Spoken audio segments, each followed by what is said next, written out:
Hi hello வணக்கம் தோழர்களே, welcome to AB creation. நாங்கள் இன்றைக்கி ஆரிவர்க்குக்கு தேவையான அடிப்படையான திங்ஸை மட்டும் பார்ப்போம். முதலாவது திங்ஸ் நீடில். இது டியூப் நீடில்னு சொல்லுவோம். இது 14ஆம் நம்பர். இது அயன் நீடில். இந்த நீடில் என்னத்துக்கு நாங்கள் நூல் சுற்றி வச்சுருக்கோம்னு சொன்னால், ஆரிவர்க் பண்ணுற சில பேருக்கு கை வேர்க்கிற தன்மை இருக்கும். அவங்களுக்கான ஒரு கிரிப்புக்காக வேண்டி நாங்கள் இதில் நூல் சுற்றி வச்சுருக்கோம். இரண்டாவது தேவைப்படுவது ஜரித்ரெட். ஜரித்ரெட் மிகவும் முக்கியமானது. இது கோல்ட் கலர், கொப்பர் கலர்ஸ், ஒரு பர்பிள் கலர் என்ற 3 விதத்துலேயும் இருக்குது. மூன்றும் எங்களோட விலைக்கேற்ற மாதிரி நாங்கள் வாங்கி கொள்ளலாம்.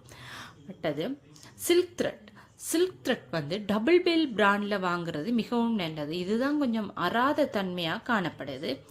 அதுலேயும் கலரில் நாங்கள் 2-3 வித கலர்லேயும் நிறைய கலரில் நாங்கள் வாங்கிக்கொள்ளலாம். அடுத்தது மிகவும் முக்கியமானது மிஷின் த்ரெட். மிஷின் த்ரெட் தான் மிகவும் முக்கியமானது. நாங்கள் பீட்ஸ் அதில் கட்டுறது மிஷின் த்ரெட்லாம் கட்டுவோம்.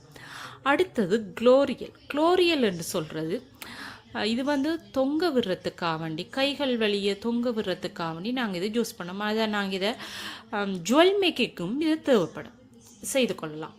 இது கிறிஸ்டல் என்று சொல்லுவோம். இது மாறி ப்ளவுஸுகள் செய்கிறதுக்கு மிகவும் வந்தது. டியூப் பீட்ஸ்ன்னு சொல்லுவோம். இது சீக்வன்ஸ்ன்னு சொல்லுவோம். இது சுகர் பீட்ஸில் கலர்லையும் காணப்படுகிறது. இது பைப்பிங் த்ரெட், ஸ்டோன் செயின். ஸ்டோன்லேயே பல வகையான ஸ்டோனுகள். இது சக்ரி எண்ணுவோம். இதை சர்தோசி எண்ணுவோம். சர்தோசிலையும் எல்லா கலர்லையும் நாங்கள் எடுக்கலாம். மிக முக்கியமானது என்னது, இந்த பிரேமும் இந்த ஸ்டாண்டுமே மிகவும் முக்கியமானது. இந்த பிரேமும் ஸ்டாண்டும் நீங்கள் எடுத்துக்கொள்ளலாம்.